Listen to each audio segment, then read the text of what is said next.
పశ్చిమ దేశాలన్నీ వేలెత్తి చూపిస్తున్నాయి. రష్యా నుంచి చమురు కొంటుందని గగ్గోలు పెడుతున్నాయి. బెదిరింపులు చేస్తూ సుంకాలు విధించడానికి సైతం సిద్ధమయ్యాయి. ఇలాంటి సమయంలో అకస్మాత్తుగా ఫ్రాన్స్ ఓ ఆశ్చర్యకరమైన నిర్ణయం తీసుకుంది. ఇలాంటి పరిస్థితుల్లోనూ భారత్ను వదులుకోమని ఫ్రాన్స్ అధ్యక్షుడు ఇమాన్యుయల్ మాక్రాన్ స్పష్టం చేశారు. అమెరికా ఎంత ఒత్తిడి చేసినా మోడీ వెంటే నిలబడతామని ప్రకటన చేశారు. దీంతో ట్రంప్ గుండెల్లో రైళ్లు పరిగెడుతున్నాయి. మాక్రాన్ దోస్తీ ట్రంప్కు పెద్ద సవాలే. ఇంతకీ ఫ్రాన్స్ భారత్ మధ్య కొత్తగా ఏర్పడిన బంధం ఏంటి? అగ్రరాజ్యం ఎందుకు భయపడుతుంది?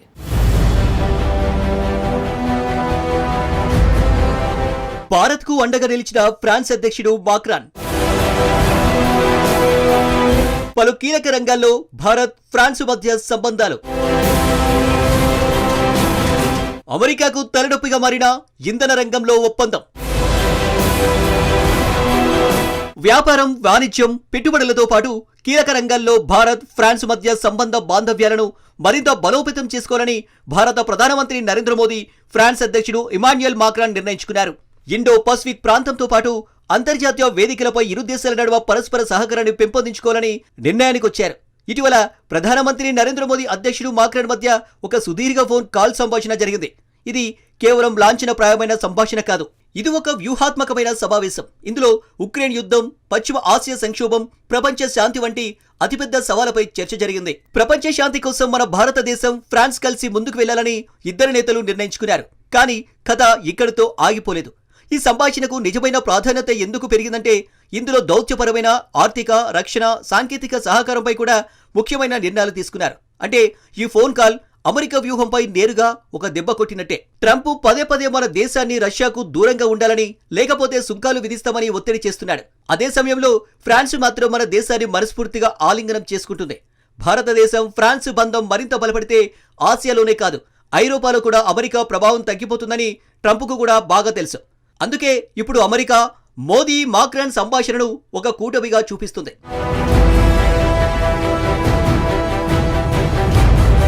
పీఎం మోదీ కూడా ఈ సంభాషణను సోషల్ మీడియాలో ప్రస్తావిస్తూ ప్రపంచంలోని ప్రధాన సంక్షోభాల గురించి ఇమాన్యుయల్ మాక్రాన్తో చర్చించారని రాశారు. కానీ అసలు షాక్ ఎప్పుడు తగిలేదంటే మాక్రాన్ స్వయంగా ఈ సంభాషణ గురించి ఓ పోస్టు పెట్టారు. అయితే ఇది కేవలం ఒక పోస్టు మాత్రమే కాదు, ఇది నేరుగా భారతీయ గుండెలకు చేరే ఒక సందేశం. ఎందుకంటే ఆయుధాలు అమ్మడంలో ఫ్రాన్స్ అమెరికాకు గట్టి పోటీ ఇస్తుంది, వారితో పోటీ పెరుగుతుంది. మన దేశం ఉపయోగిస్తున్న రాఫెల్ యుద్ధ విమానాల ఫ్రాన్స్ నుంచి కొనుగోలు చేసినవే. ఇక్కడి నుంచి ట్రంప్కు అతిపెద్ద ఆందోళన మొదలైంది. ఎందుకంటే ఫ్రాన్స్ భారత్ చేయి పట్టుకుని అమెరికా పెత్తనానికి నేరుగా సవాల్ విసిరిందని ఇప్పుడు స్పష్టంగా తెలుస్తుంది.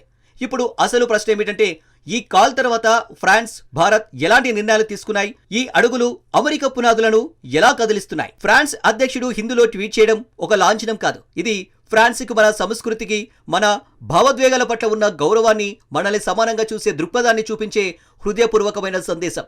ఈ ఒక్క అడుగు కోట్లాది మంది భారతీయుల మనసు గెలుచుకుంది. దీంతో ట్రంప్ ఆగ్రహం అనేక రెట్లు పెరిగింది. నిజానికి రక్షణ, సాంకేతిక, కృత్రిమ మేధస్సు, అంతర్జాతీయ వ్యాపారం ఇలా ఏ రంగంలోనైనా ఫ్రాన్స్ భారతదేశంతో కలిసి నిలబడుతుందని మాక్రాన్ స్పష్టంగా చెప్పారు. అంటే మాక్రాన్ ఢిల్లీకి ఇప్పుడు ఒక శాశ్వత భాగస్వామిగా మారబోతుంది.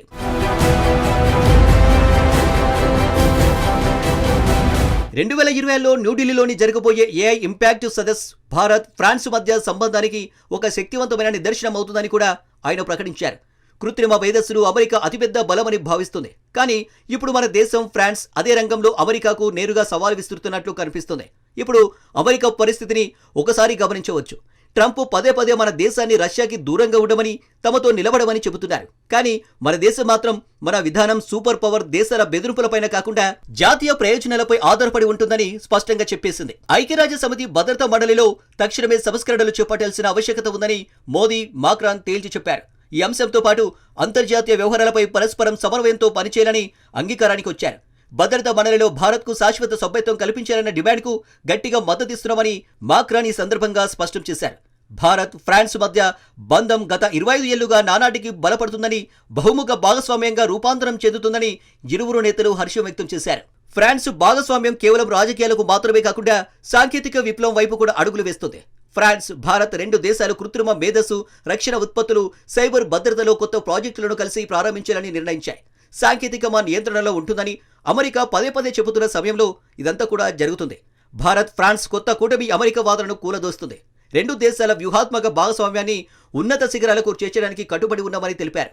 రక్షణ, పౌర అణు ఇంధనం, అంతరిక్షం వంటి కీలక వ్యూహాత్మక రంగాల్లో భారత్, ఫ్రాన్స్ మధ్య సహకారాన్ని మోదీ, మాక్రాన్ సమీక్షించారు. వచ్చే సంవత్సరాన్ని ఇండియా ఫ్రాన్స్ ఇయర్ ఆఫ్ ఇన్నోవేషన్గా జరుపుకోబోతున్న నేపథ్యంలో నవీన ఆవిష్కరణలో పరస్పర సహకారానికి అత్యధిక ప్రాధాన్యం ఉందని వారు అభిప్రాయపడ్డారు. ప్రధాని మోదీ గౌరవార్థం అధ్యక్షుడు మాక్రాన్ మాసే సమీపంలోని కసిస్ పట్టణంలో రాత్రి విందు ఇచ్చారు. త్వరలో భారత్లో పర్యటించాలని మాక్రాన్ను మోదీ ప్రత్యేకంగా ఆహ్వానించారు.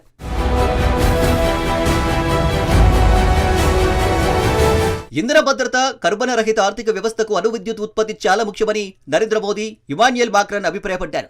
అత్యాధునిక న్యూక్లియర్ రియాక్టర్లను ఉమ్మడిగా అభివృద్ధి చేసుకోవడానికి వారు అంగీకారానికి వచ్చారు. ఈ మేరకు స్మాల్ మాడ్యులర్ రియాక్టర్లు, అడ్వాన్స్డ్ మాడ్యులర్ రియాక్టర్ల అభివృద్ధికి లెటర్ ఆఫ్ ఇంటెంట్పై ఇరు దేశాల ప్రతినిధులు సంతకాలు చేశారు. దీని అతిపెద్ద ప్రభావం ఆయుధాల మార్కెట్పై పడింది. మన దేశం ఇప్పటికే ఫ్రాన్స్ నుంచి రఫేల్ యుద్ధ విమానాల కొనుగోలు చేసింది. కానీ ఇప్పుడు ఈ విషయం కేవలం రాఫెల్తో ఆగిపోలేదు. మన దేశం ఫ్రాన్స్ మిసైల్ సాంకేతిక, జలంతర్గాములు, అంతరిక్ష శిక్షణ కార్యక్రమాలపై కూడా చేతులు కలపబోతుంది. ఈ సహకారం మరో స్థాయికి వెళితే మన దేశం ఆసియాలోనే కాదు, ఐరోపా రక్షణ మార్కెట్లో కూడా ఓ ముఖ్యమైన శక్తిగా మారుతుంది. ట్రంప్ తన దేశ ఆయుధ పరిశ్రమకు అతిపెద్ద ప్రమాదంగా చూస్తున్నది ఇదే. అంతేకాకుండా ఇంధన రంగంలోనూ భారత్ ఫ్రాన్స్ ఒప్పందం అమెరికాకు తలనొప్పిగా మారింది. ఎందుకంటే ఫ్రాన్స్ మన అణుశక్తి ప్రాజెక్టులలో పెట్టుబడులు పెంచుతుందని, అలాగే గ్రీన్ ఎనర్జీ రంగంలో సాంకేతిక సహకారం ఇస్తుందని స్పష్టంగా సంకేతాలిచ్చింది. ఇదే రంగంపై అమెరికా గుత్తాధిపత్యం సాధించాలని చూసింది. మన దేశం ఫ్రాన్స్తో కలిసి అతిపెద్ద ఇంధన ప్రాజెక్టులను నిర్మిస్తే అమెరికా కంపెనీలకు భారత్ తలుపులు శాశ్వతంగా మూసుకోవచ్చని ట్రంప్ భయపడుతున్నారు. దౌత్య ప్రపంచంలో ఫ్రాన్స్ యొక్క ఈ అడుగుకు మరో ప్రాముఖ్యత ఉంది. ఐరోపాలో సమతుల్యత మారడం ఇప్పటివరకు బ్రిటన్, జర్మనీ ఐరోపా విధానాలను నిర్ణయించేవి. కానీ ఇప్పుడు ఫ్రాన్స్ భారత్తో నిలబడి తన స్వాతంత్ర విదేశాంగ విధానాన్ని కొనసాగిస్తుందని, దీనిలో భారత్ ఒక ముఖ్యమైన భాగమని స్పష్టం చేసింది. భారత్, ఫ్రాన్స్ మధ్య జరిగిన ఈ సంభాషణ భౌగోళిక రాజకీయాల్లో ముఖ్యమైన మార్పులను తీసుకురాగలదా లేదా అన్నది $1 మిలియన్ ప్రశ్నగా మిగిలింది.